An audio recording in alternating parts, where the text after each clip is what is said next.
Durante semanas, la mansión de los Vargas había sido un eco del infierno en la tierra. Ningún especialista, ningún método de sueño de moda, ninguna niñera con referencias impecables lograba calmar la tormenta que vivía en los pequeños corazones de Miguel y Gabriel. Con solo 4 años, los gemelos no dormían, no comían bien y pasaban las noches en un lamento continuo, un llanto de abandono que rebotaba en las paredes de mármol y los pasillos vacíos. El sonido era la banda sonora del dolor que se había instalado en esa casa desde la muerte de su madre. Entonces, en una tarde de jueves, cuando el silencio finalmente cayó sobre la propiedad, no fue una señal de paz, sino el presagio de un pánico aún mayor. Fue el silencio lo que saludó a Ricardo Vargas cuando regresó de su viaje, un silencio sepulcral que gritaba que sus hijos ya no estaban allí. Si esta historia ya ha tocado tu corazón, por favor, no olvides darle me gusta a este video, compartirlo con tus amigos y familiares y lo más importante, suscribirte al canal y activar la campanita de notificaciones. Al hacerlo, nos ayudas a seguir trayendo relatos de fe y milagros que tocan el alma y nos recuerdan que nunca estamos solos. Tu interacción es nuestra mayor fuerza para continuar. Para entender el milagro que estaba a punto de suceder, no podemos empezar con Ricardo y su dolor opulento, sino con la mujer que Dios puso a su lado. Doña Inés, a sus 67 años, era un alma moldeada por la tierra de Oaxaca y templada por la fe. Viuda desde hacía más de una década, había llegado a la Ciudad de México hacía solo 2 meses, aceptando un trabajo como cocinera en la casa de al lado de la imponente mansión de los Vargas. Su vida era un tejido de rutinas simples: despertar antes del sol, rezar su rosario, preparar las comidas para sus patrones y llevar en el pecho la añoranza silenciosa de un hijo que el cielo se había llevado demasiado pronto. En aquel momento de su vida, Inés se sentía como un pez fuera del agua. El lujoso barrio, con sus altos muros, coches importados y silencio artificial, era un universo de distancia de su Oaxaca natal, donde la vida se desbordaba en las calles en forma de música, conversaciones y el olor a comida casera. Vivía en una pequeña habitación en la parte trasera de la propiedad de sus patrones, un espacio humilde pero limpio, decorado con una imagen de la Virgen de Guadalupe y fotos amarillentas de su familia. Era su pequeño santuario en medio de un mundo que le parecía frío e indiferente. La historia que lo cambiaría todo comenzó un martes, 2 días antes del regreso de Ricardo Vargas. Inés estaba en su cocina, con las manos enharinadas, preparando la masa para los panes del día siguiente. Era el final de la tarde y una calma aparente flotaba sobre el barrio. Fue entonces cuando lo oyó. Al principio era un sonido débil, casi imperceptible, que confundió con el maullido de un gato callejero. Pero el sonido persistió, ganando fuerza, transformándose en un llanto inconfundible, un llanto de niño. No era un llanto de rabieta o de una rodilla raspada, era un sonido desolador, el lamento de un alma pequeña y completamente sola. Inés detuvo lo que estaba haciendo, se limpió las manos en el delantal y fue a la ventana trasera que daba al jardín lateral de la mansión vecina. El llanto venía de allí, de la casa de los Vargas. Sabía de los problemas de esa familia. Ya había visto ir y venir a 3 niñeras diferentes en el corto espacio de un mes, cada una saliendo con una expresión de derrota en el rostro. Sabía que el padre viajaba mucho por trabajo y que los 2 niñitos rubios, a los que a veces veía a través de la cerca, parecían cargar con una tristeza demasiado grande para sus pequeños hombros. El llanto continuó durante más de 1 hora, sin pausa. Era un flujo constante de angustia que comenzó a oprimir el corazón de Inés de una manera casi física. Sentía cada sollozo como si fuera suyo. Sus patrones no estaban en casa, y el silencio de su propia cocina hacía que el lamento de los niños fuera aún más ensordecedor. Intentó ignorarlo, diciéndose a sí misma que no era asunto suyo, que meterse podría costarle el empleo. Pero la imagen de su propio hijo, Pedrito, vino a su mente, y una voz interior, la voz de todas las madres, le susurró que ningún niño debería llorar de esa manera. Con el corazón latiéndole con fuerza en las costillas, tomó una decisión.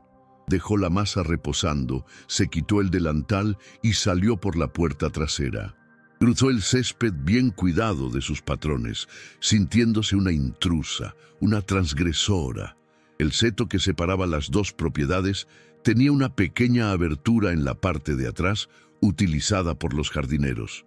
Inés pasó por ella, sintiendo cómo las ramas le arañaban ligeramente los brazos. Por primera vez pisaba el terreno de la imponente y triste mansión de los Vargas. El lugar era aún más intimidante de cerca. El césped era una alfombra perfecta. Las flores parecían artificiales de tan impecables, y la casa se erigía como un mausoleo de cristal y hormigón. El llanto ahora era fuerte y claro, proveniente del interior de la casa. Inés se acercó a una enorme puerta de cristal que daba a la sala de estar. Se le revolvió el estómago de los nervios, pero la compasión era una fuerza mucho más poderosa. Puso las manos en forma de visera alrededor de su rostro y se asomó por el resquicio de las cortinas. La escena que vio le heló la sangre. La sala, que debería ser un escaparate de lujo, estaba en desorden. Juguetes caros estaban esparcidos por el suelo, una silla estaba volcada y, en medio de todo, acurrucados en un sofá demasiado grande para ellos, estaban los dos niños, Miguel y Gabriel. Se abrazaban con fuerza, con los rostros rojos e hinchados de tanto llorar. No se veía a ningún adulto.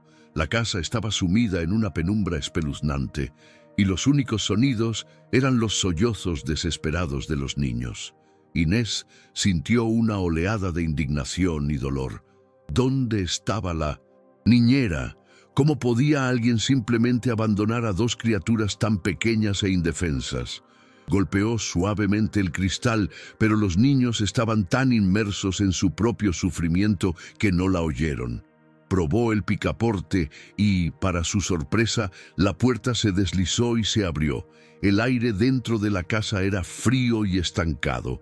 El olor a perfume caro se mezclaba con un sutil olor a abandono. Con pasos vacilantes, entró. «¿Hola?», llamó, con la voz más suave que pudo. Los niños se encogieron aún más en el sofá, con los ojos desorbitados de miedo al ver a una extraña. Eran dos angelitos de rizos dorados y ojos azules, pero sus miradas no tenían el brillo de la infancia. Tenían el pavor de quien ya conocía la pérdida. Inés sintió que su corazón de madre se rompía en 1000 pedazos. Se arrodilló a distancia para no asustarlos más. «No tengan miedo, mis ángeles», dijo, manteniendo la voz tranquila y melodiosa. «Me llamo Inés. Vivo aquí al lado. Los oí llorar y me preocupé». No se acercó más.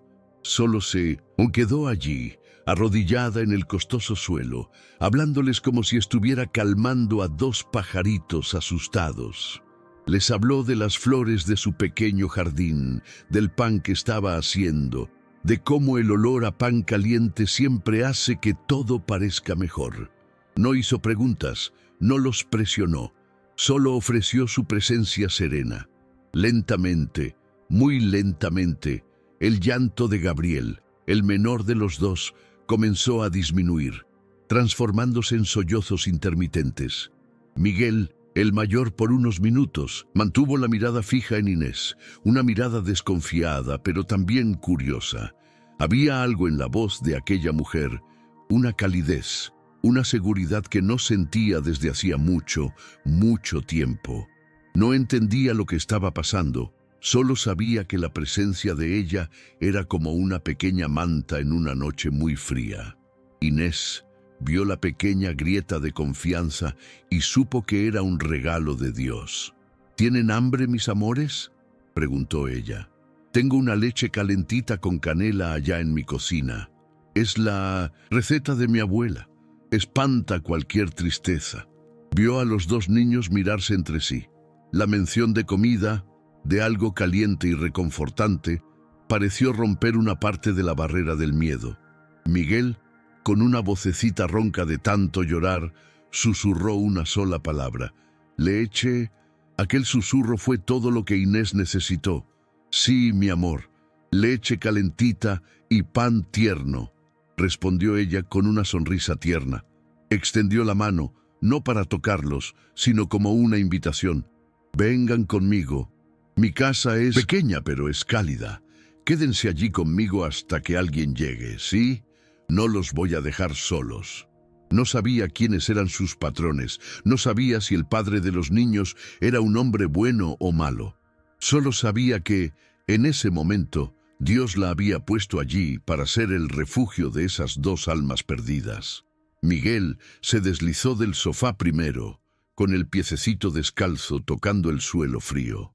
Caminó vacilante hacia Inés, deteniéndose a un paso de distancia. Gabriel lo siguió, agarrando el borde de Minmacento, la camisa de su hermano. Inés no se movió, esperó a que dieran el último paso, y lo dieron. Miguel extendió su manita y tocó los dedos de Inés, arrugados y marcados por el trabajo. En ese toque se hizo una conexión, una confianza frágil, pero real. Nació en medio del silencio de aquella mansión abandonada. Guiando a los dos niños de la mano, Inés los sacó de aquella casa fría y opulenta. Cruzaron el jardín y pasaron por la abertura del seto, entrando en un mundo completamente diferente. La pequeña casa de Inés, en la parte trasera, olía a canela, a harina y a un amor simple y tangible. Era un contraste absoluto con la mansión vacía. Allí no había mármol ni obras de arte, pero sí el calor de un horno encendido y la presencia de una mujer cuyo corazón era lo suficientemente grande como para albergar su dolor. Los sentó en pequeñas sillas de madera en su cocina. Primero, les limpió los rostros con un paño húmedo y tibio, eliminando los restos de lágrimas y suciedad. Lo hizo con una delicadeza que los niños parecían no haber recibido en una eternidad. No se apartaron, al contrario, inclinaron sus rostros hacia su suave toque, como girasoles buscando el sol.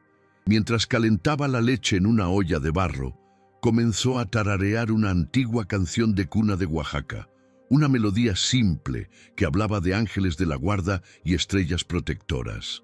El efecto fue casi inmediato. Los hombros tensos de los niños se relajaron.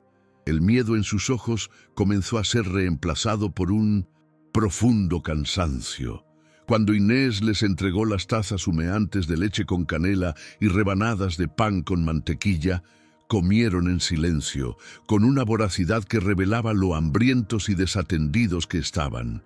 Inés solo los observaba, con el corazón lleno de una mezcla de tristeza por su situación y gratitud por poder ayudarlos. En ese momento se prometió a Dios y a sí misma que no los dejaría hasta que estuvieran a salvo.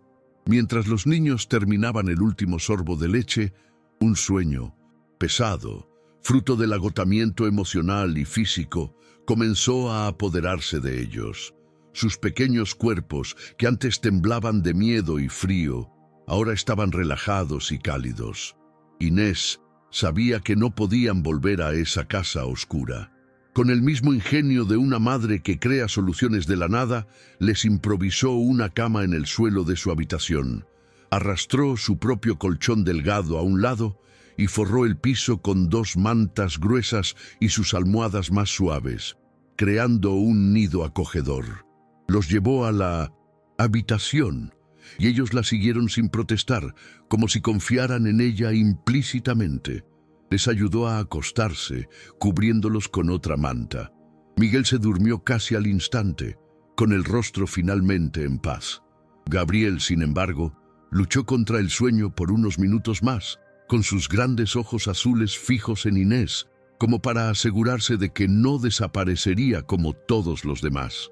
Inés se sentó en el suelo a su lado, acariciando sus cabellos dorados y susurrando la oración del ángel de la guarda, la misma que su madre le había enseñado tantos años antes. La cadencia suave de su voz fue el último eslabón que lo arrastró al sueño. Aquella noche, Inés apenas durmió.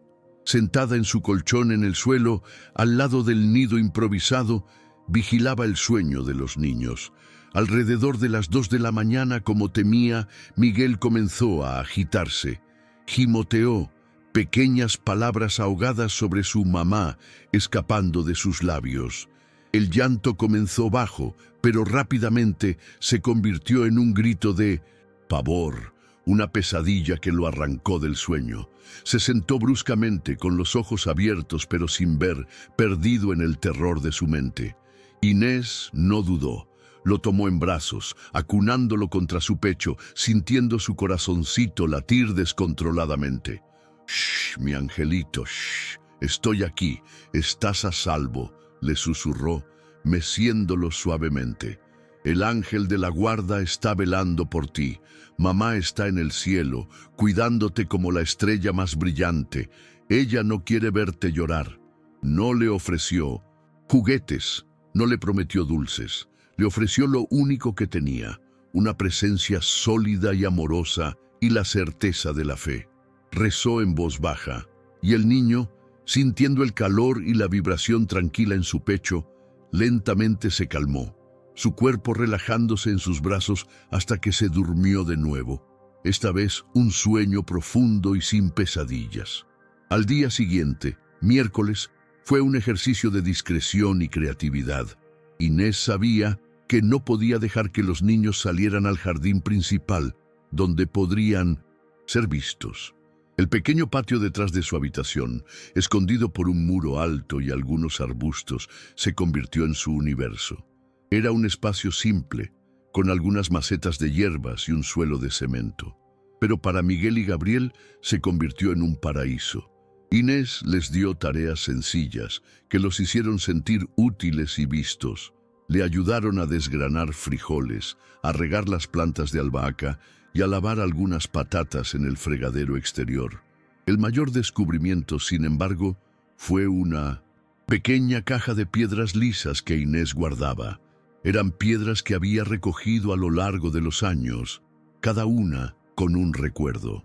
Tomó unas pinturas de témpera que sus patrones habían comprado para sus nietos y que nunca se usaron, y se las dio a los niños. Sentados en el suelo de cemento calentado por el sol de la mañana, Miguel y Gabriel pasaron horas pintando esas piedras.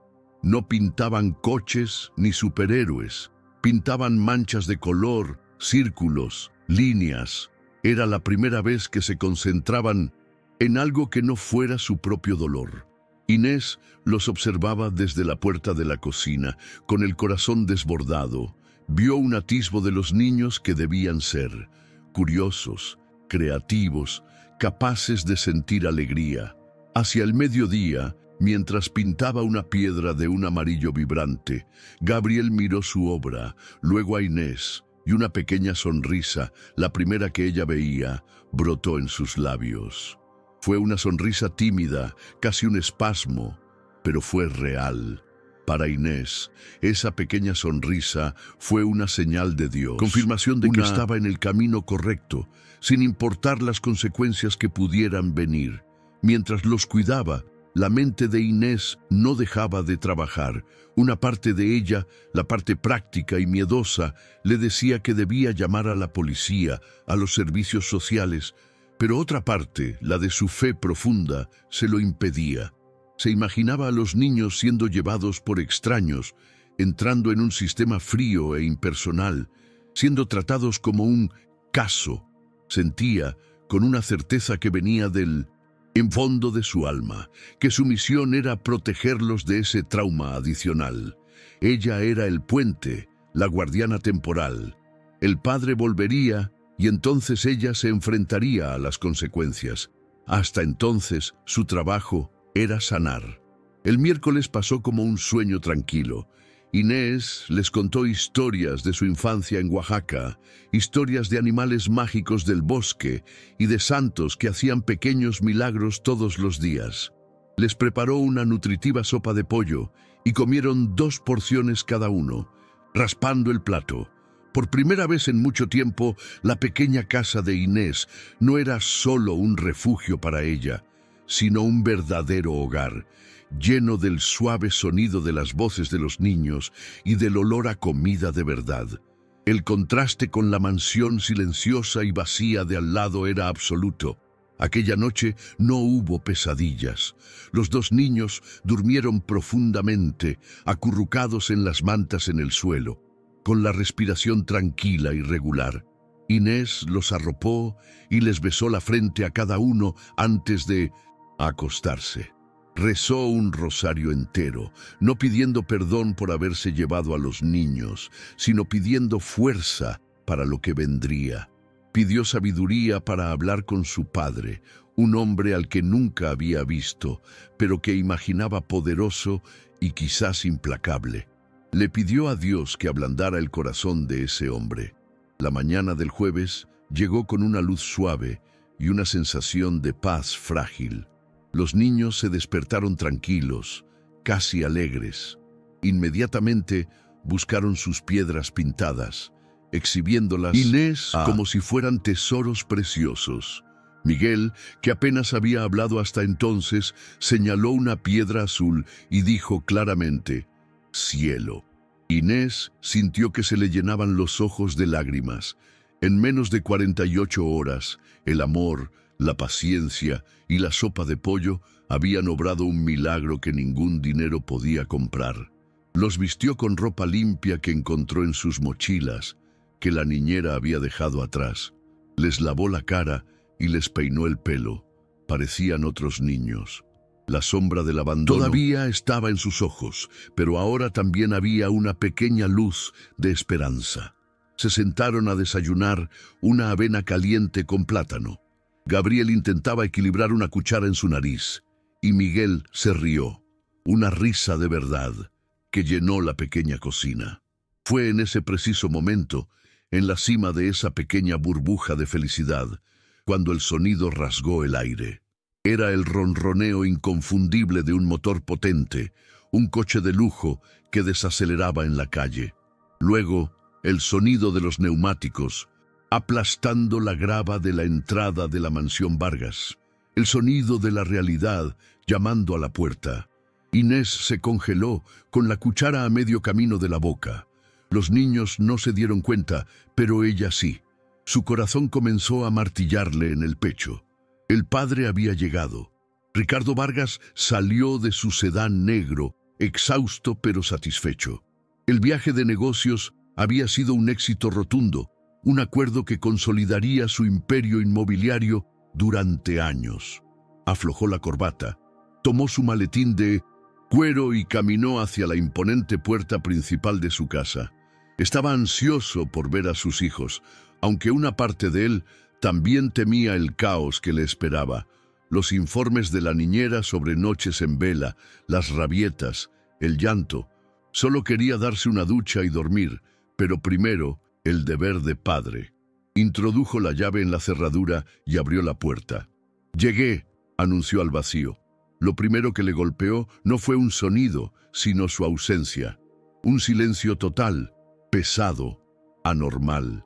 La casa siempre era ruidosa, ya fuera con los gritos de los niños o con la televisión de la niñera, pero ahora nada. Solo un silencio que parecía absorber todo el aire del ambiente. Un escalofrío le recorrió la espalda. «Miguel, Gabriel, papá está en casa», gritó con la voz más alta de lo que pretendía. Solo el eco de su propia voz respondió. Dejó caer el maletín al suelo, el sonido retumbando en la casa silenciosa. Una sensación de pánico comenzó a burbujear en su estómago. Corrió por la sala de estar, viendo la silla volcada, los juguetes esparcidos, señales de una partida apresurada. Subió las escaleras de 2 en 2, con el corazón en la garganta. No era un hombre que sintiera miedo, Pero en ese momento, el terror puro y primitivo se apoderó de él. Abrió de par en par la puerta del cuarto de los niños. Vacío. La cama estaba deshecha, la ropa de uno de los niños tirada en el suelo, pero no estaban allí. Corrió al baño. Vacío. Al cuarto de juegos. Vacío. Empezó a gritar sus nombres, una y otra vez, con la voz resonando en la mansión vacía y silenciosa. ¡Miguel! ¡Gabriel! El grito de un padre aterrorizado, perdido en su propia casa, un palacio que de repente se había convertido en una tumba. Desesperado, bajó corriendo las escaleras y fue a la cocina de atrás, donde estaba la pequeña habitación de la niñera. La puerta estaba abierta y el cuarto completamente vacío. El armario estaba abierto, sin ropa. En la mesita de noche había una nota. Las manos de Ricardo temblaban, tanto que apenas podía sostener el papel. La caligrafía apresurada decía simplemente: «No puedo más, no me contrataron para esto. El dinero no vale mi cordura, lo siento». Ninguna mención sobre a dónde habían ido los niños o con quién estaban. El suelo pareció desaparecer bajo sus pies. La niñera los había abandonado. ¿Pero cuándo? ¿Y a dónde habían ido? Sacó el móvil para llamar a la policía, pero sus dedos temblaban y su mente estaba en blanco. Salió tambaleándose por la puerta trasera hacia la caseta de seguridad en la entrada de la propiedad. El guardia, un hombre llamado Javier, vio la expresión de pánico en el rostro de su jefe y se levantó de inmediato. «Señor Vargas, ¿ha pasado algo?», preguntó alarmado. «Mis hijos, Javier, ¿dónde están mis hijos? La niñera se ha ido», dijo Ricardo con la voz ronca de pánico. «¿Cuándo la viste salir? ¿Viste a los niños?». El guardia frunció el ceño, pensando. «La niñera, señor, se fue hace 2 días. El martes, al final de la tarde. Fue con una maleta, parecía tener prisa, pero los niños no los vi con ella. De hecho», dijo rascándose la cabeza, «la última vez que vi a los niños fue ayer. Parecían estar jugando en el jardín de los vecinos, la casa del señor Almeida». La información del guardia golpeó a Ricardo como un rayo en un cielo despejado. El jardín de los vecinos. Los Almeida. Apenas los conocía, solo un saludo casual con la cabeza cuando sus coches se cruzaban. ¿Qué estarían haciendo sus hijos allí? Por un segundo, la ira superó al pánico. Se imaginó que la niñera simplemente los había dejado allí, pasando la responsabilidad a otros. Sin siquiera agradecer al guardia, se dio la vuelta y corrió. No por la acera, sino en línea recta, cruzando su propio césped impecable, sus zapatos italianos hundiéndose en la hierba húmeda. Ya no era el director general calculador, era un animal en busca de su cría. No se molestó en buscar el portón principal de la casa vecina. Se acercó al seto, el mismo punto por donde había pasado Inés, y saltó sobre él sin dudarlo, rasgando el bajo de sus pantalones de diseño en el proceso. Ni siquiera se dio cuenta. La adrenalina le pulsaba en los oídos. Irrumpió en el jardín de los Almeida, esperando encontrar a sus hijos jugando en un columpio o en un arenero. Pero el jardín estaba tan silencioso y vacío como el suyo. Un nuevo terror, helado y agudo, lo apuñaló. ¿Se habría equivocado el guardia? Corrió hacia la casa principal, con las manos ya cerradas en puños para golpear la puerta para exigir respuestas. Pero entonces se detuvo.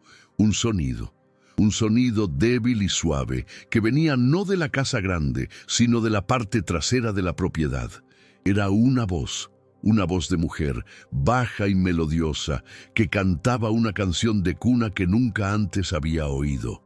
Era un sonido tan incongruente con el pánico que lo consumía, que lo dejó momentáneamente desorientado. Guiado por esa melodía de paz, rodeó la casa, con los pasos ahora más lentos, más vacilantes.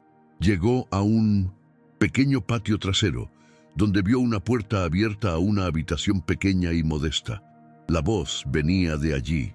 Se detuvo en el umbral de la puerta, y la escena que se desarrolló ante él le congeló la sangre en las venas y detuvo el mundo en su eje. No era una escena de peligro o de violencia, era lo contrario, y por eso era tan impactante. Era una escena de paz, una paz tan densa, tan palpable y tan absoluta que parecía un milagro flotando en el aire de esa pequeña cocina. Sus hijos, Miguel, Gabriel, estaban sentados en el suelo de cemento, uno al lado del otro. No estaban llorando, no estaban gritando, estaban tranquilos, completamente absortos. En sus manos sostenían pequeñas piedras pintadas con colores vivos. Su ropa estaba limpia, sus rostros serenos, y de pie junto a una pequeña estufa, de espaldas a la puerta, estaba una mujer mayor, de pelo canoso recogido en un sencillo moño. Llevaba un delantal y removía una olla, y de sus labios salía la suave canción de cuna que lo había guiado hasta allí. Ricardo se quedó quieto, incapaz de moverse, incapaz de hablar. Su mente, entrenada para analizar, para calcular, para dominar, simplemente no podía procesar la información.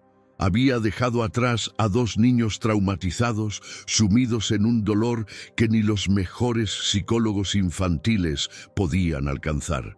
Y ahora los encontraba transformados, calmados por la presencia de una completa extraña en una humilde cocina que olía a frijoles cocidos y a alguna hierba dulce que no podía identificar.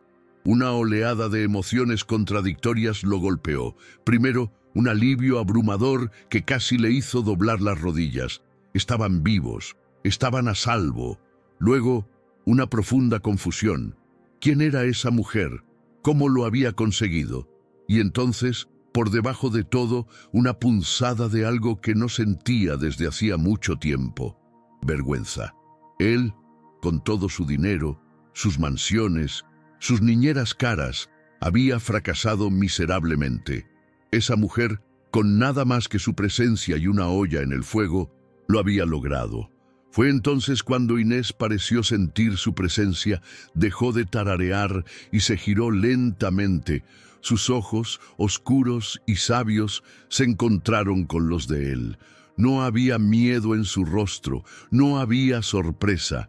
Había una calma firme y una pizca de compasión, como si lo estuviera esperando. Miró al hombre alto y poderoso en la puerta, con su traje caro y su expresión de desorden, y no lo vio como una amenaza, sino como la otra mitad de esa familia rota. El silencio fue roto por el menor de los niños. Gabriel levantó la vista, vio a su padre en la puerta y sus ojos se abrieron de par en par, pero no corrió hacia Ricardo. En cambio, su pequeño cuerpo se inclinó instintivamente en dirección a Inés, y su mirada fue de ella a su padre, como si buscara en ella el permiso para sentir cualquier cosa. Ese pequeño gesto, esa vacilación, fue un cuchillo en el corazón de Ricardo. Su propio hijo buscaba seguridad en una extraña, no en él. Finalmente, Ricardo encontró su voz, pero salió como un susurro ronco, desprovisto de toda su autoridad habitual. ¿Quién es usted?, logró preguntar. La pregunta flotando en el aire cargado de paz.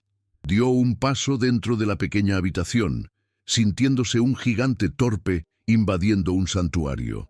Sus ojos iban de sus hijos a la mujer, tratando de entender la dinámica imposible que veía ante sí.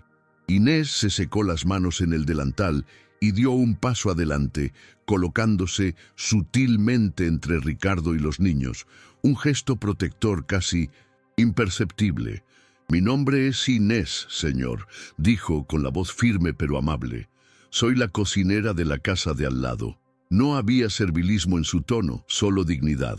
Oí a los niños llorar. Durante muchas horas, la casa estaba a oscuras y estaban solos. No podía dejarlos así. La sencillez de su explicación lo desarmó por completo. No había acusaciones, no había juicios, solo la verdad desnuda y cruda. ¿Solos? ¿La niñera los dejó solos?, preguntó Ricardo, aunque ya sabía la respuesta. Necesitaba oírlo. Necesitaba que la realidad de su negligencia fuera dicha en voz alta por otra persona. Había confiado en el dinero para criar a sus hijos, y el dinero los había abandonado. La señorita se fue, sí, confirmó Inés con el mismo tono tranquilo. Los encontré el martes por la noche. Tenían mucho miedo. Los traje aquí para cuidarlos hasta que usted regresara. Miró a Miguel y a Gabriel, que ahora observaban la interacción en silencio, con sus grandes ojos curiosos. Son buenos. Niños, señor, solo necesitan paz. La palabra paz pareció resonar en la pequeña cocina, definiendo todo lo que Ricardo no había sido capaz de darles. Ricardo miró al suelo, a las piedras pintadas esparcidas a los pies de sus hijos. Vio las manchas de pintura amarilla, azul y roja. Vio las manitas limpias de sus hijos. Vio sus rostros, ya no contraídos por el llanto, sino serenos. Levantó la vista y miró a Inés de nuevo, y por primera vez realmente la vio. Las arrugas alrededor de sus ojos, la fuerza en su postura, la sabiduría tranquila en su mirada. No veía a una empleada, veía a una salvadora. Un sollozo seco se escapó de su garganta, un sonido que no emitía desde el funeral de su esposa. Era el sonido de su armadura rompiéndose. Toda la arrogancia, toda la autosuficiencia que lo definía como un titán de los negocios, se desmoronó ante la visión de esa humilde mujer y sus hijos tranquilos. Dio un paso más y se arrodilló en el suelo, poniéndose a la altura de los niños. «¿Miguel?» «Gabriel», dijo con la voz entrecortada. Miguel lo miró con el rostro serio. No se encogió, pero tampoco se acercó. Simplemente observó a su padre como si lo estuviera reevaluando, viéndolo bajo una nueva luz. Ricardo extendió la mano, no para agarrarlos, sino como un gesto de súplica. No sabía qué decir. «Lo siento», parecía poco. «Los extrañé», parecía egoísta. Estaba completamente perdido. Inés observó la escena en silencio. Vio el dolor y el arrepentimiento genuinos en los ojos del hombre. Vio que, bajo el caparazón de riqueza y poder, había un padre de luto que no sabía cómo manejar su propio dolor, y mucho menos el de sus hijos. Sabía que ese era el momento crucial, el momento en que la curación podría comenzar o el ciclo de dolor se perpetuaría. Dio un paso adelante. «Señor Vargas», dijo suavemente, haciendo que él levantara la vista hacia ella. «Lo que pasó, pasó. Lo importante es el ahora. Los niños están bien, están a salvo. Eso es todo lo que importa en este momento». Su voz no ofrecía un perdón fácil, sino un camino a seguir, un permiso para dejar el pánico a un lado y empezar a reconstruir. Ricardo miró a esa mujer, un pilar de fuerza y serenidad en medio de su caos. Tenía acceso a los mejores consultores, a los más renombrados especialistas, pero ninguno de ellos le había dicho algo tan simple y tan profundo. En ese momento, una idea desesperada y brillante comenzó a formarse en su mente. Una solución que era a la vez ilógica y lo único que tenía sentido. Necesitaba esa paz en su casa. Necesitaba a esa mujer. Se levantó con la mirada fija en Inés, una nueva determinación reemplazando el pánico. «Venga a trabajar para mí», dijo, las palabras saliendo con una urgencia que lo sorprendió. «Le pagaré lo que quiera, el doble, el triple de lo que le pagan. Le daré un coche, una casa, cualquier cosa, solo haga esto. Haga por ellos lo que ha hecho en estos 2 días». Era el único lenguaje que conocía, el del dinero, el de la transacción. Intentando comprar ese milagro. Escribe un amén en los comentarios si todavía estás aquí conmigo, siendo testigo de cómo la mano de Dios puede manifestarse en los lugares más inesperados y a través de las personas más humildes. Tu fe y tu presencia nos dan fuerza para seguir contando estas historias. La oferta de Ricardo quedó flotando en el aire de la pequeña cocina, tan fuera de lugar como una araña de cristal en una cabaña de barro. Para un hombre como él, era la solución definitiva. Carta más alta que podía jugar. Dinero, estatus, posesiones. Así funcionaba el mundo. Así arreglaba él las cosas. Esperaba ver los ojos de Inés iluminarse de gratitud, quizás incluso con un poco de codicia. Esperaba una aceptación inmediata, seguida de una negociación de términos. Lo que no esperaba de ninguna manera era su silencio. Un silencio que no era de vacilación, sino de evaluación. Inés miró al hombre arrodillado, a sus hijos que ahora se aferraban discretamente a su falda, y su corazón se llenó no de desprecio, sino de una profunda compasión. Veía a un hombre tan pobre que solo tenía dinero. Le estaba ofreciendo lo único que tenía en abundancia, sin darse cuenta de que era lo único que no tenía valor en ese momento. Sacudió la cabeza lentamente, no en negación a la oferta, sino con tristeza por su ceguera. La sonrisa que le dedicó fue tierna pero firme. La sonrisa de una madre a punto de enseñar una lección difícil pero necesaria. «Muchas gracias por su generosa oferta, señor Vargas», dijo ella, y su voz era tan tranquila que obligó a Ricardo a concentrarse, a escuchar de verdad. «Pero no puedo aceptarla». Las palabras cayeron como piedras en la quietud. Ricardo parpadeó, confundido, como si ella hubiera hablado en un idioma extranjero. Abrió la boca para discutir, para aumentar la oferta, seguro de que solo se estaba haciéndola difícil, pero Inés levantó la mano suavemente, pidiendo silencio, y él, para su propia sorpresa, se calló. «Lo que estos niños necesitan, señor, no es algo que su dinero pueda comprar», continuó ella, su mirada yendo de él a las dos cabecitas rubias que se escondían detrás de ella. «No necesitan una niñera más cara, no necesitan más juguetes ni una casa más grande, ya tienen todo eso». Hizo una pausa dejando que el peso de sus palabras se asentara. «Necesitan un padre, necesitan a su padre de vuelta». Cada palabra era dicha con amor, pero cada una era una flecha que perforaba la armadura de Ricardo. Sintió que la cara le ardía, una mezcla de ira y humillación.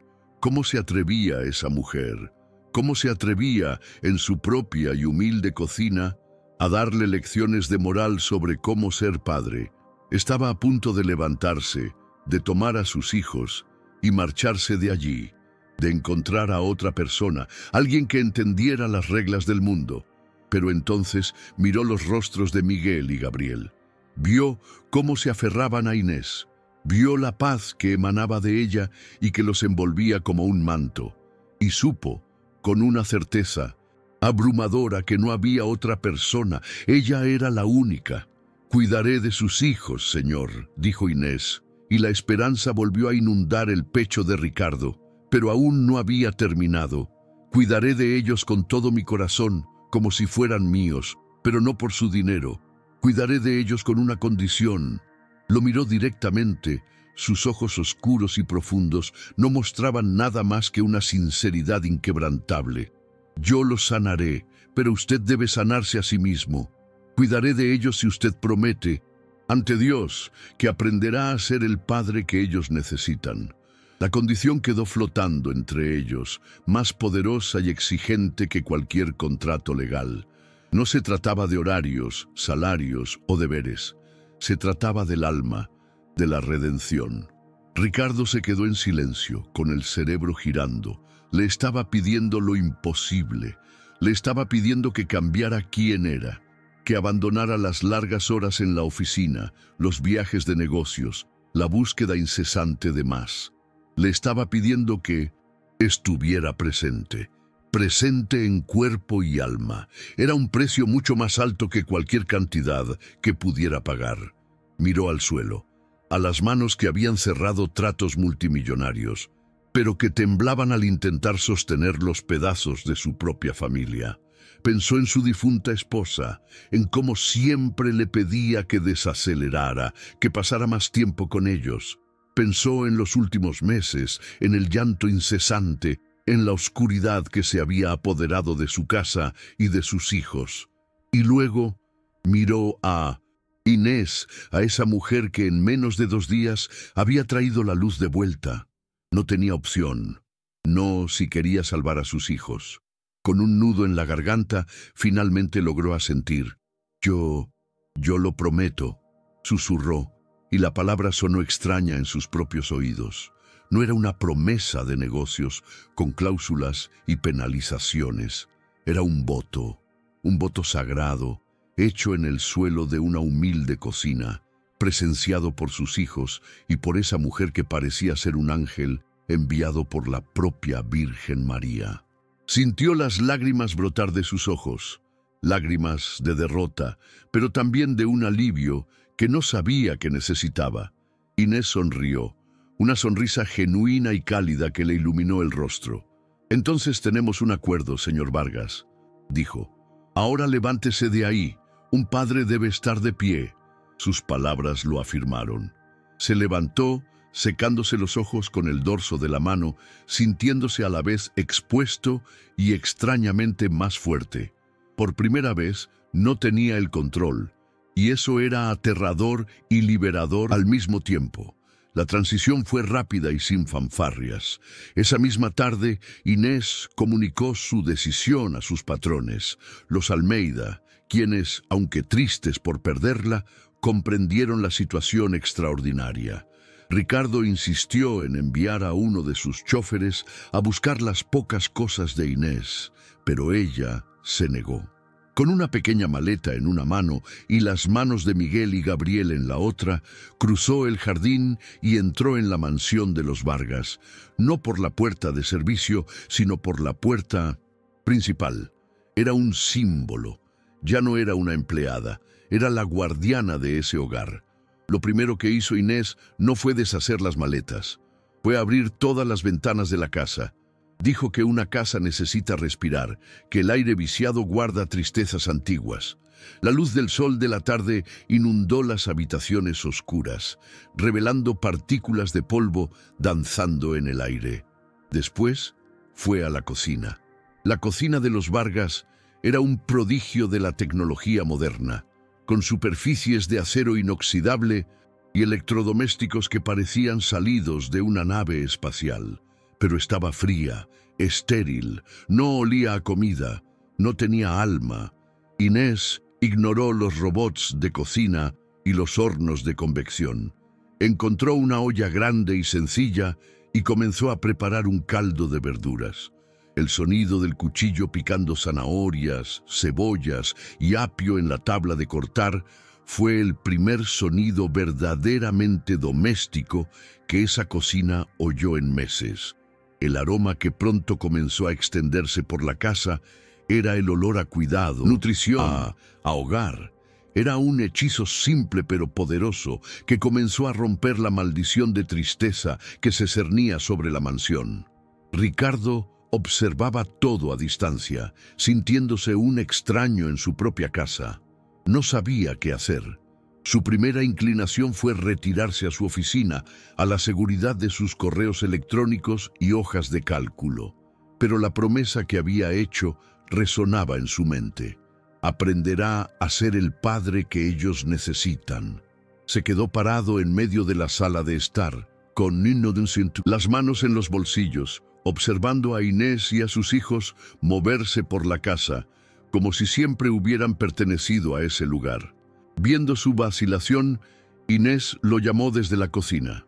«Señor Vargas, ¿podría hacerme un favor?», preguntó con voz natural, sin ningún tono de orden. «A los niños les encantan los cuentos, pero yo solo conozco los cuentos antiguos de Oaxaca. Estoy segura de que les gustaría oír uno sobre aviones o coches veloces». Era una invitación, un puente tendido sobre el abismo que los separaba de sus hijos. Le estaba dando una tarea, una manera de conectarse. Ricardo sintió un nudo en el estómago. ¿Contar un cuento? Él contaba cuentos a inversores, a juntas directivas, cuentos sobre proyecciones de beneficios y dominio del mercado. Pero, ¿un cuento para niños? No sabía por dónde empezar. Caminó hacia la sala de estar, donde los niños ahora estaban sentados en una gran alfombra, mirándolo con una expectativa que lo aterrorizaba. Se sentó en el suelo, su traje caro arrugándose, sintiéndose torpe e inadecuado. Empezó a hablar, con voz rígida y formal. Intentó inventar una historia sobre un coche de carreras, pero sonaba como un informe técnico. Los niños empezaron a moverse, a perder el interés. El pánico volvió a subir por la garganta de Ricardo. Estaba fracasando. En su primera prueba, estaba fracasando miserablemente. Miró en dirección a la cocina, buscando ayuda, y vio a Inés apoyada en el marco de la puerta, observándolo con una sonrisa alentadora. Simplemente asintió con la cabeza, como diciendo, «Tú puedes, continúa». Inspirando profundamente, Ricardo decidió cambiar de táctica. Abandonó la historia inventada y comenzó a hablar de algo real. Les contó sobre la primera vez que vio a su madre en un parque y cómo ella tropezó y derramó helado en su camisa. Describió cómo ella se rió, un sonido que podía oír perfectamente en su memoria. Al hablar de ella, su voz cambió, perdió la rigidez, se volvió más suave, más humana. Ya no estaba actuando, estaba compartiendo una parte de sí mismo. Los niños dejaron de moverse. Se quedaron en silencio, escuchando atentamente. No recordaban mucho a su madre, pero la forma en que su padre hablaba de ella la hacía real, presente.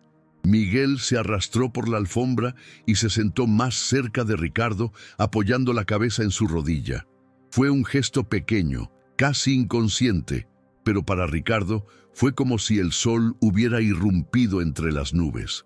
Continuó hablando, ya no para cumplir una tarea, sino porque quería, porque lo necesitaba. Cuando la historia terminó, un silencio cómodo se instaló en la habitación. No era el silencio vacío de antes, sino un silencio lleno de sentimiento y memoria. Ricardo miró a Miguel, que todavía estaba apoyado en él, y a Gabriel, que lo observaba con ojos serios y pensativos. Sintió una conexión, un hilo frágil pero real, que no sentía desde hacía mucho tiempo. Miró de nuevo hacia la cocina, pero Inés ya no estaba allí. Los había dejado solos, dándoles espacio para encontrar su propio camino. Aquella noche, por primera vez, Ricardo no comió una comida congelada en su oficina. Inés había puesto la mesa en el gran comedor, una mesa que generalmente solo se usaba para fiestas formales. Había un mantel sencillo, platos de cerámica en lugar de porcelana fina, y un jarrón con flores silvestres que Inés había recogido del jardín. Sirvió la sopa y pan casero. Comieron juntos, los cuatro, como una familia. Fue extraño, silencioso y un poco torpe, pero fue un comienzo, y para Ricardo era el comienzo más importante de su vida. Los días que siguieron fueron una danza delicada y a veces torpe. Inés se movía por la casa con una autoridad silenciosa, no la de una jefa, sino la de una matriarca que sabe instintivamente lo que un hogar necesita para tener pulso. Estableció ritmos. El desayuno era siempre juntos, sin teléfonos en la mesa. Las tardes eran para jugar en el jardín, donde Inés enseñaba a los niños a buscar mariquitas y a hacer pasteles de lodo, actividades que los carísimos juguetes electrónicos nunca podrían sustituir. Y cada noche, antes de dormir, estaba el ritual de un cuento y una oración. Ricardo, por su parte, se sentía como un actor en una obra para la que no había ensayado.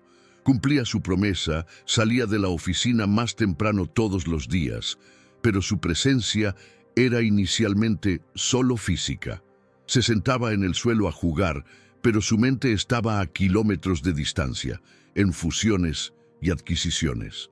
Intentaba leer cuentos, pero su voz tenía el tono monótono de un informe trimestral. Los niños, con la aguda sensibilidad de los niños, sentían su distancia. Jugaban a su alrededor, pero rara vez con él. Inés nunca lo criticó. Nunca dijo, guarda el móvil o presta más atención. En cambio, creaba escenarios de los que no podía escapar. Un día, apareció en la puerta de su oficina con una sábana vieja. «Señor Vargas», dijo con un brillo en los ojos, «Miguel y Gabriel han decidido que son exploradores y necesitan una cueva, pero los brazos de esta vieja ya no pueden sostener el techo». Era una invitación imposible de rechazar. Ricardo suspiró, dejó los papeles y fue a la sala, donde pasó la siguiente hora sosteniendo una sábana mientras sus hijos reían y creaban un mundo secreto debajo de ella. En esa hora, bajo ese techo improvisado, algo cambió. Por primera vez, Ricardo no estaba pensando en el trabajo. Estaba escuchando las risas de sus hijos que resonaban en el espacio confinado. Sintió la manita de Gabriel tocarle la cara y el niño dijo: «Eres una buena pared de cueva, papá». Ricardo sintió un nudo en la garganta. Una buena pared de cueva. Era el mayor elogio que había recibido en años. Empezó a entender que ser padre no se trataba de grandes gestos, sino de ser una pared de cueva fuerte y presente.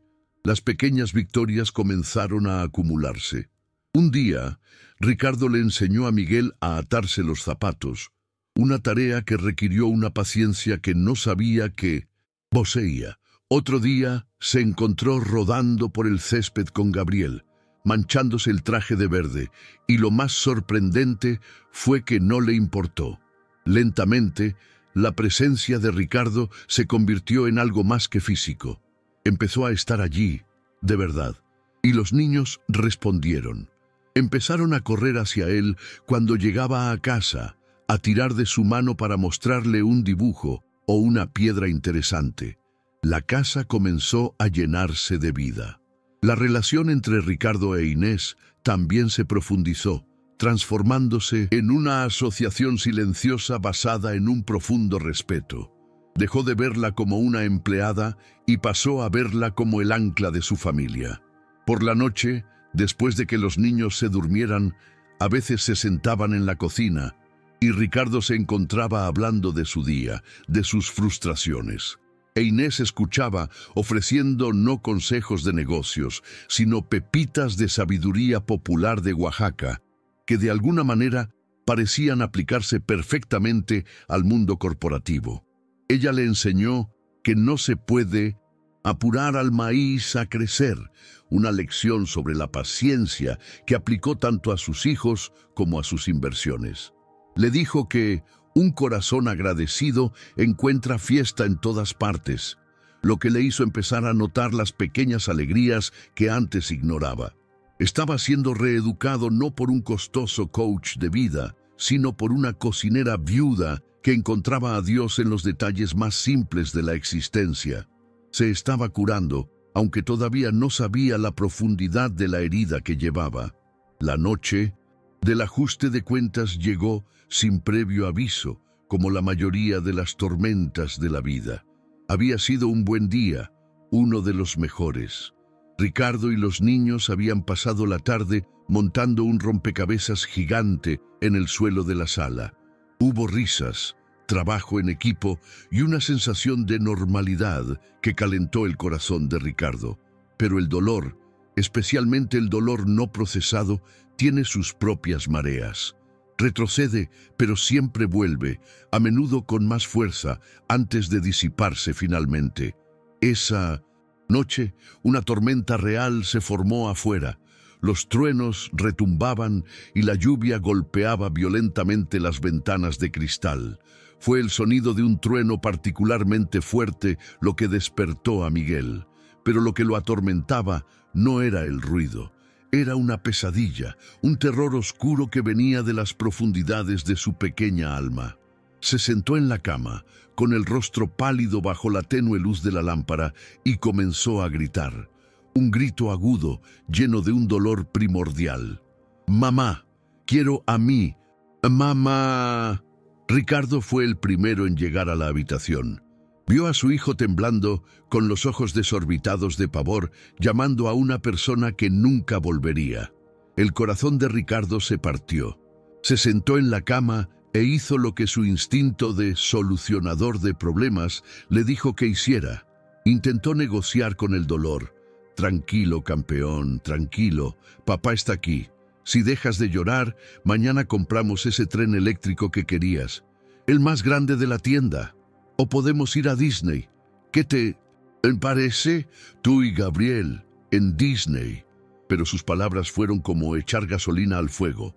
Miguel gritó aún más fuerte, un sonido de pura angustia y frustración. No, no quiero un tren, quiero a mamá. Se debatía, apartando las manos de Ricardo. El niño no quería un premio de consolación, quería consuelo, y Ricardo, con toda su riqueza y poder, no tenía la moneda correcta para pagar por eso. Sintió una oleada de impotencia tan abrumadora que lo dejó paralizado. Estaba fracasando. De nuevo. Fue en ese momento cuando Inés entró en la habitación. No corrió. Entró con la calma de quien entiende la naturaleza de las tormentas, tanto las de afuera como las de adentro. Llevaba una simple bata y sus pies estaban descalzos en el suelo. Su sola presencia pareció cambiar la energía del ambiente.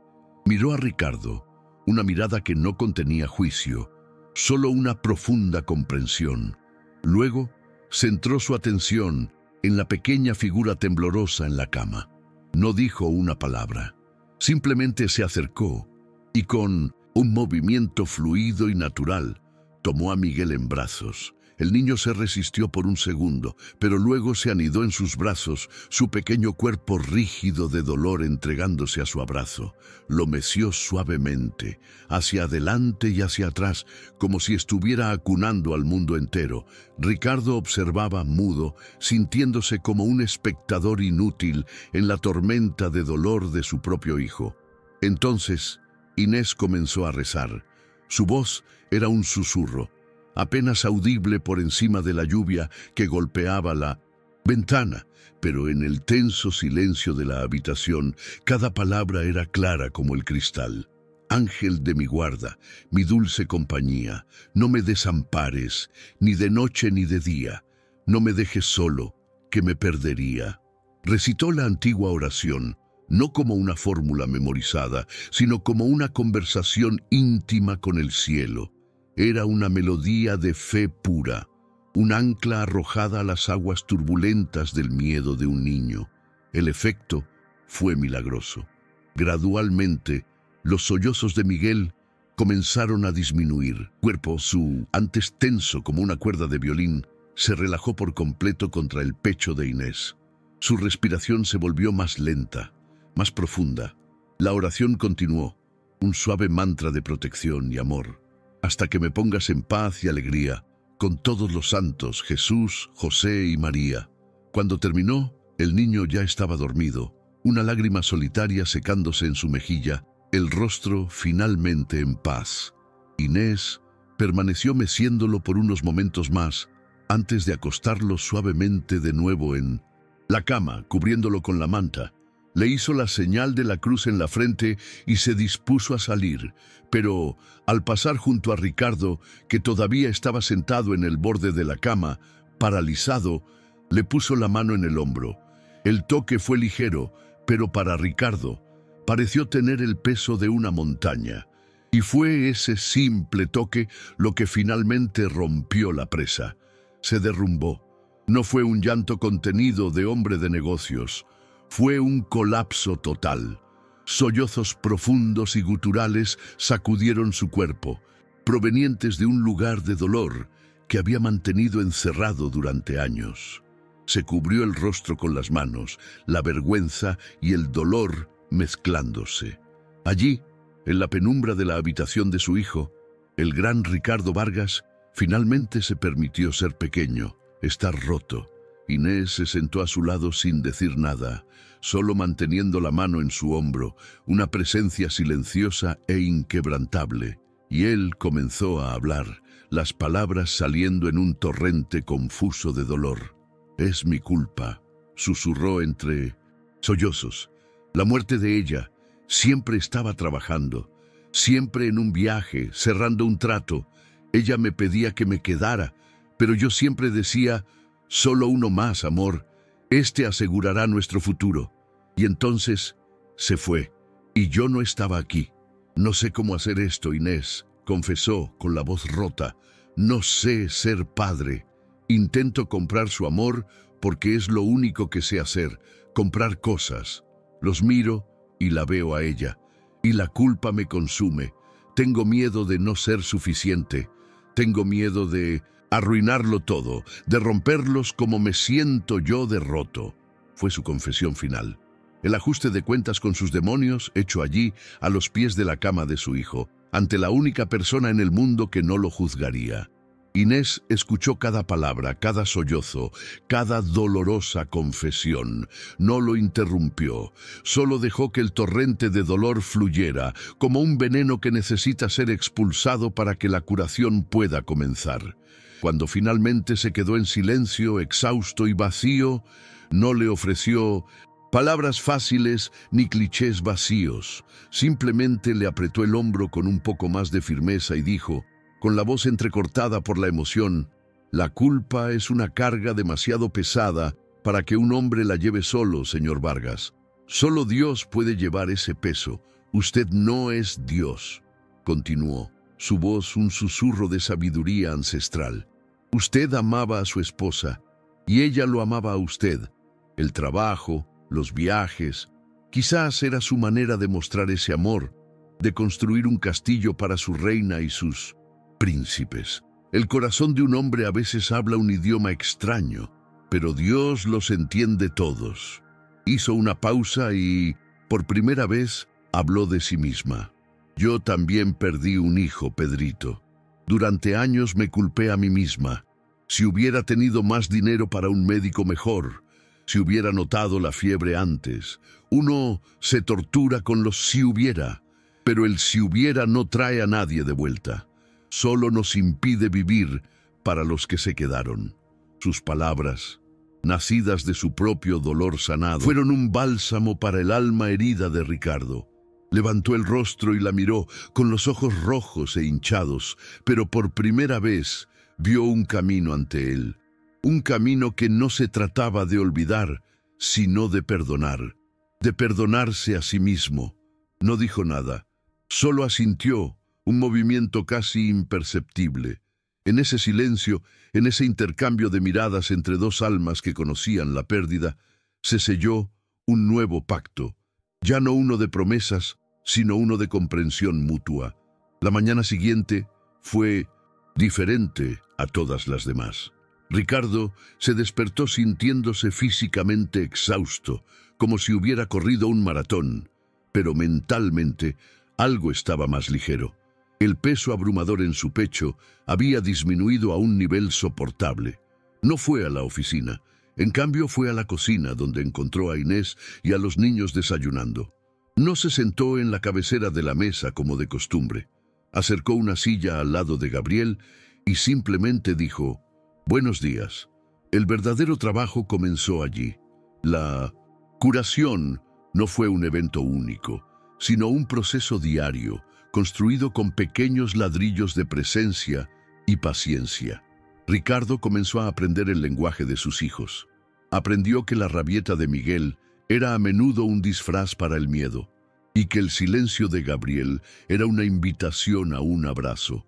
Aprendió a escuchar no solo con los oídos, sino con el corazón, una habilidad que Inés parecía dominar sin esfuerzo. Pasaron los meses, y la mansión de los Vargas se transformó. El silencio, opresivo, fue reemplazado por risas que resonaban en los pasillos. El olor a productos de limpieza caros dio paso al aroma constante de pastel de maíz o de frijoles sazonados. Los jardines impecables ahora ostentaban una pequeña huerta que Ricardo y los niños habían comenzado con la ayuda de Inés, y las manchas de tierra en sus rodillas valían más que cualquier obra de arte que poseyera. Ricardo cumplió su promesa de una manera que nunca imaginó posible. Delegó más en el trabajo, descubrió que el mundo no se acababa si no respondía a un correo electrónico en 5 minutos. Rechazó viajes internacionales, optando por videoconferencias para poder estar en casa a tiempo para bañar a sus hijos. Cambió cenas de negocios por guerras de almohadas e informes de mercado por libros de dinosaurios leídos con voces graciosas. Se estaba convirtiendo en el padre que sus hijos necesitaban y en el proceso se estaba convirtiendo en el hombre que su esposa siempre supo que podría ser. Sus hijos florecieron bajo esta nueva atención. Se convirtieron en niños seguros, alegres y cariñosos.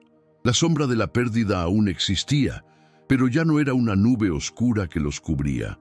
Era una estrella lejana, un recordatorio de un amor que aún los vigilaba, como Inés les había enseñado.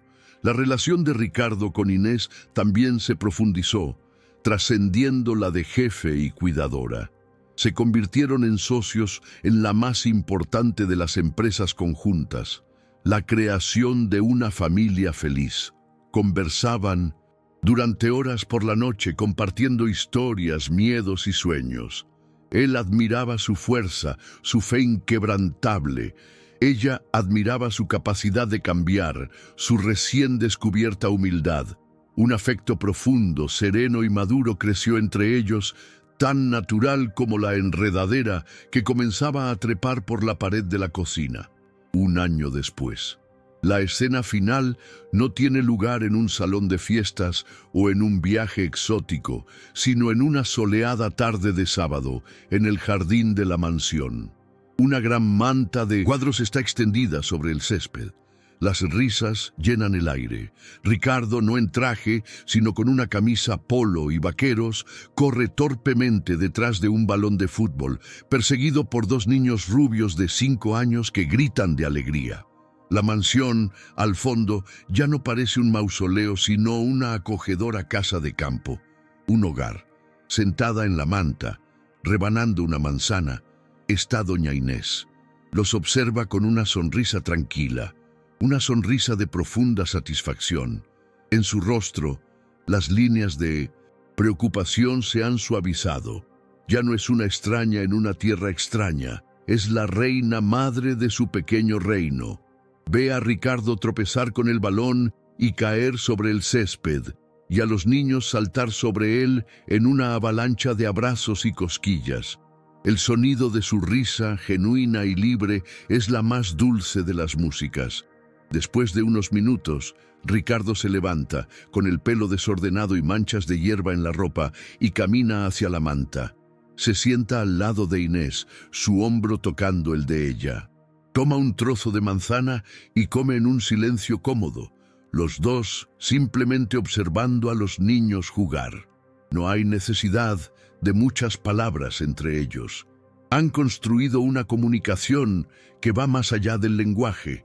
Se vuelve hacia ella, con los ojos llenos de una gratitud que las palabras nunca podrían expresar por completo. «Gracias, Inés», dice, con voz baja y sincera. «Por todo. No solo salvaste a mis hijos, me salvaste a mí mismo». Ella solo sonríe y pone su mano arrugada sobre la de él. «Ricardo, yo solo fui el instrumento». Él le aprieta la mano, un gesto que es a la vez un reconocimiento, una promesa y una declaración. En ese toque, toda la historia se consolida. El dolor, el abandono, el miedo, la curación y finalmente el amor. Un amor maduro y sereno, construido sobre las ruinas de una tragedia, pero lo suficientemente fuerte como para durar toda una vida. La mansión Vargas ya no era un monumento al dolor, sino un testimonio vivo de que el verdadero hogar no se construye con dinero u hormigón, se construye con presencia, con fe y sobre todo con un amor que tiene el coraje de sanar. Y así se restauró la paz, no por el regreso de algo perdido, sino por la creación de algo nuevo e infinitamente más fuerte. Una nueva familia, nacida de la más profunda oscuridad, pero ahora viviendo plenamente bajo la luz del sol. ¿Qué te pareció el desenlace del viaje de Ricardo e Inés? Tu opinión es muy importante para nosotros. Deja un comentario abajo diciéndonos qué parte de la historia te llegó más al corazón y si este relato te emocionó o te hizo pensar en alguien que necesita escuchar un mensaje de esperanza. Por favor, compártelo. Difundamos la fe de que la curación siempre es posible, incluso cuando todo parece perdido.